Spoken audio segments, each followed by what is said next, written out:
अस्सलाम वालेकुम friends, welcome to my YouTube channel code with Malik Zeeshan. आज के इस वीडियो में हमने देखना है सीएसएस मिनिमम विड्थ और मैक्सिमम विड्थ। जैसा कि आप लोग जानते हैं कि लास्ट लेक्चर में हमने देखा था मिनिमम और मैक्सिमम हाइट। तो मिनिमम और मैक्सिमम हाइट हमारे लिए किस लिए यूज है? जैसे हमारे पास कोई टेक्स्ट होता है, कुछ भी होता है, जब हम उसको बॉर्डर देते हैं को तो एक हद के बाद, ठीक है, एक लिमिट के बाद वो हमारा टेक्स्ट ओवरफ्लो करना स्टार्ट कर देता है हाइट में। तो उसलिए हम मैक्सिमम और मिनिमम हाइट की प्रॉपर्टीज को यूज करते हैं। ठीक है, तो आज की हम वीडियो में मिनिमम और मैक्सिमम विड्थ को देखेंगे कि हम इसको किस लिए यूज करते हैं और कैसे यूज करते हैं। तो सबसे पहले तो मैं फाइल को सेव कर लेता हूं। आज हमारा 9 ट्यूटोरियल है, तो मैं इसको 9.html से सेव कर देता हूं। और उसके बाद मैं इसका कुछ सिंटैक्स लिखा हुआ है यहाँ पे। इसमें क्या किया मैंने, जस्ट इसका बेसिक सिंटैक्स लिखा है और बॉडी के अंदर मैंने एक div का टैग बनाया है।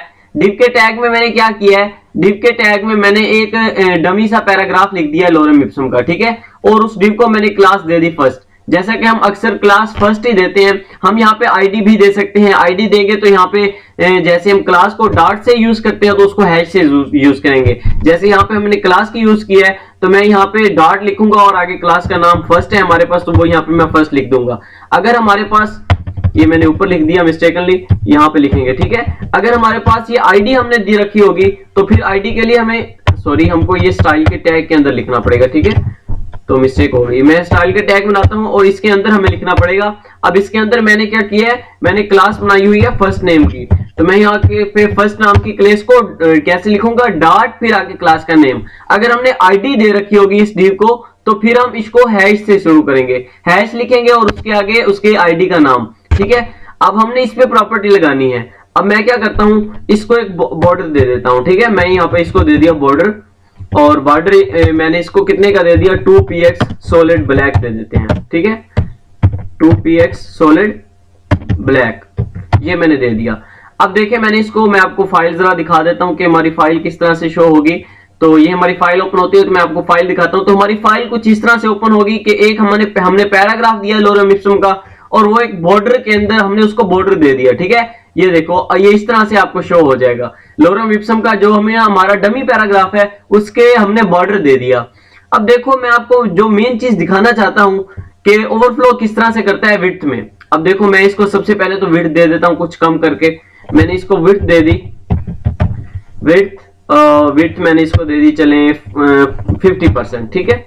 50% में इसको विड्थ दे देता हूं। अब इससे क्या होगा, अभी मैं आपको दिखाता हूं। ये हाफ स्क्रीन हो गया, लेकिन जो हमारा टेक्स्ट था वो तो स्क्रीन के मुताबिक ही चलता रहा ना। मतलब अगर हमारी स्क्रीन छोटी हुई 50% हुई तो उसने उस हिसाब से नीचे न्यू लाइन में चला गया। तो ओवरफ्लो, आप कह रहे होंगे कि ओवरफ्लो कैसे करेगा।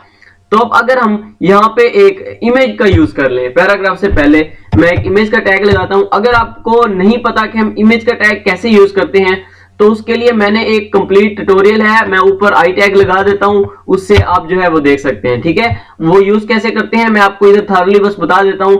इमेज का टैग होता है और उसके बाद उसका सोर्स देना पड़ता है कि उसका सोर्स क्या है, ठीक है। तो मैंने एक फाइल रखी हुई है इसी के अंदर, CSS लेक्चर्स के अंदर, ये मैं आपको दिखा देता हूं। ये देखो ज़ीशान.jpg, ये मेरे पास एक फोटो पड़ी है तो वो मैंने यहाँ पे रखी हुई है। मैं यहाँ पे उसका नेम पाथ दे देता हूँ ज़ीशान.jpg, ठीक है। ये मेरे पास पड़ी है तो मैंने यहाँ पे इसको दे दिया। और उसके अल्टरनेट में मैं कुछ दे देता हूँ, फर्ज करते हैं जैसे मैं दे देता हूँ इमेज नॉट फाउंड। अगर आपको नहीं पता कि ये मैं क्या कर रहा हूँ तो मैंने ऊपर आई टैग लगा दिया है, आप वहां से जाके इमेज टैग के कंप्लीट ट्यूटोरियल को देख सकते हैं, ठीक है। मैं यहाँ पे लिख देता हूँ इमेज टैग फाउंड, ठीक है। अब ये मैंने लगा दिया। अब मैं आपको दिखाता हूं कि जब हम इसको देखेंगे तो क्या होगा। ये देखें, इमेज ओवरफ्लो कर गई। मैं आपको थोड़ा सा क्लोज करके दिखाता हूं, मेरी ओल्ड फोटो है। तो ये देखो, जब मैंने विड्थ इतनी दी, अब मैंने विड्थ दे रखी थी 50%, अगर विड्थ मैं दे देता हूं 20%, चले मैं विड्थ 20% कर लेता हूं, ठीक है। तो 20% करने से क्या हुआ, अब ये देखो, अब विड्थ तो 50% यहां तक आ रही थी।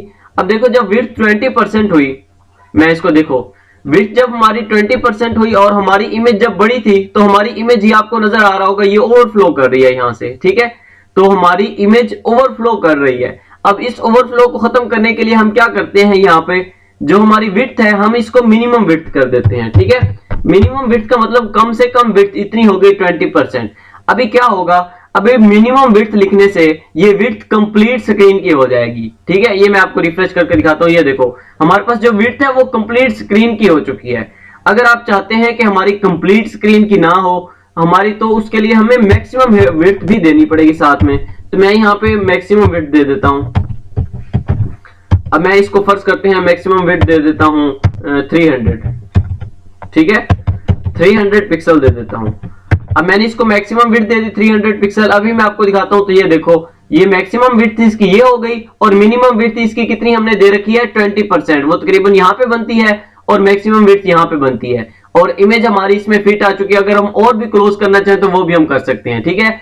तो यहाँ पे अगर मैं आपको दिखाऊं, ये देखो हम स्लो करते हैं, इसको छोटा करते हैं स्क्रीन, ये तो ज्यादा छोटी नहीं हो रही, चलें छोड़ें जो भी है। अगर हम ज्यादा छोटा करते हैं 20% तक, ठीक है, 20% तक हमारी जो वेबसाइट होगी वो रिस्पॉन्सिव होगी। उसके बाद, क्योंकि हमने 20% दे रखा है, और उसके बाद जो हमारी वेबसाइट होगी वो रिस्पॉन्सिव नहीं आएगी, नीचे स्क्रॉल बार आ जाएगा। तो आई होप सो कि आपको इसकी कंप्लीट समझ आ चुकी होगी। अगर फिर भी किसी किस्म का कोई कंफ्यूजन है, आपको कोई क्वेश्चन पूछना है, तो कमेंट सेक्शन में आप मुझसे पूछ सकते हैं। Thank you so much. फिर मिलते हैं नेक्स्ट वीडियो में, तब तक के लिए अल्लाह हाफिज।